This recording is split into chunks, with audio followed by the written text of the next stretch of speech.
Do you ever feel like you're stuck in a loop of self-doubt, despite trying every affirmation in the book? You tell yourself, "I am confident," but a deeper part of you just scoffs. That's because your subconscious holds the true power, and it's been programmed with limiting beliefs from your past. This video isn't about wishing for self-belief. It's about actively dissecting and reprogramming the neurological pathways that create your reality, giving you the practical tools to build an unshakable inner conviction. The illusion of affirmations is that they often fail because they are the weakest tool in the box. Think of it this way. Your conscious mind says, "I'm confident," while your nervous system, the ancient survival mechanism, whispers, "Nice try, but the predator is still nearby."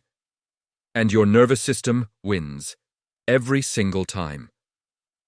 This creates a frustrating internal conflict, where your conscious desires are constantly overridden by your deeper programming. It's why so many people can repeat positive phrases for months, even years, and still feel stuck, unfulfilled, and just as insecure as when they started. Affirmations are like putting a motivational sticker on a sinking ship. It's a cute gesture, but it's not structural. So, where does the real power lie? It's within your subconscious, the unseen architect of your reality. But let's demystify this concept. Your subconscious isn't some magical, mystical entity. It's a highly efficient prediction machine, a powerful pattern recognition engine designed to keep you safe and conserve energy. Your beliefs aren't just casual opinions, they are your brain's best, fastest guess about what will happen next, based on every experience you've ever had. On a neurological level, these past experiences have forged strong neural pathways that now dictate your automatic thoughts, feelings, and behaviors. Understanding this architecture is the crucial first step to cultivating true self-belief. Unlike simply repeating phrases you don't yet believe, understanding the system gives you the blueprint to change it. The very fact that you are here, watching this, is compelling evidence that you can update your mental model. A mind that was truly rigid wouldn't even click on a video about change. Now, let's get into the practical techniques for rewiring your brain for this deep, lasting change. It starts with understanding where beliefs actually live, the identity loop. Most limiting beliefs are not just floating thoughts. They are glued to your sense of self. I'm the kind of person who procrastinates. I'm just not good with money. If changing one of these beliefs threatens your core identity, your brain treats it like a social death sentence, a one-way ticket to being cast out of the tribe. This is precisely why you self-sabotage right when things start to get better. Your brain will protect an old, familiar identity like it's a priceless family heirloom, even if that heirloom is cursed. Furthermore, we have to expose the hidden benefits trap. Many of our most stubborn limiting beliefs are actually protective strategies in disguise. They serve a secret purpose. For example, the belief, "I am not good enough to try," might be protecting you from the risk of humiliation. The belief, "I can handle success," might be a strategy to avoid the pressure of new expectations from others. Or the fear, "If I change, I'll lose my friends," might be protecting you from outgrowing your current relationships and facing the loneliness that might follow. The key is to make these unconscious benefits conscious. Take a moment to write down the benefit you get from a limiting belief, and then consciously replace it with a healthier, more empowering strategy that still provides that feeling of safety without holding you back. True rewiring works when your nervous system gets new evidence, not just new slogans.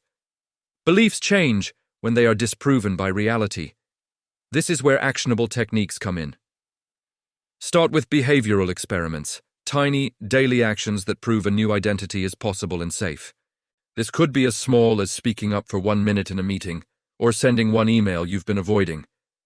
These are what I call micro-bravery reps. Your goal is to perform one uncomfortable but safe action per day. This creates a small wins loop. You must track these wins, write them down, celebrate them. This prevents your brain's natural negativity bias from deleting the evidence of your progress. You are building a case file that proves to your nervous system that the new belief is not only possible, but real. A powerful, advanced technique for this is memory reconsolidation. This is the brain's edit mode for old beliefs. When a memory or an old belief state is activated, the neural circuit that holds it becomes temporarily unstable for a few hours. This creates a window of opportunity where the pattern can be updated. To do this practically, you first lightly trigger the old belief. Don't overwhelm yourself, just bring the feeling to the surface. Then, while that feeling is present, you introduce a powerful, undeniable contradiction. A new experience or piece of evidence that is emotionally believable and directly conflicts with the old belief. For instance, if the old belief is, "I'm socially awkward," you might trigger that feeling slightly before a low-stakes social interaction and then deliberately focus on a moment in that interaction that went well. By repeating this process, the brain begins to revise its prediction. You don't argue beliefs into submission, you update them like software. This is also where visualization becomes a powerful tool, but only when it isn't cringe-worthy fantasy. Effective visualization, or future pacing, must have emotional weight. Your brain doesn't learn from watching movie trailers of your success.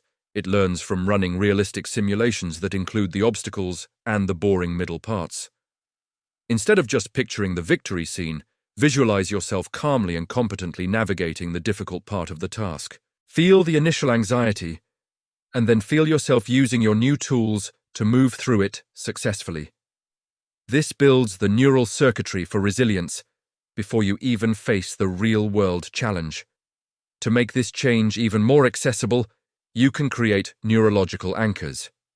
These are instant triggers you can use to access a state of confidence and self-assurance on demand. An anchor can be a specific posture, like standing tall with your shoulders back, a breathing pattern, a 3-second clip of a powerful song, or a specific phrase you link to a past success. The key is to repeatedly pair this anchor with a genuine state of confidence.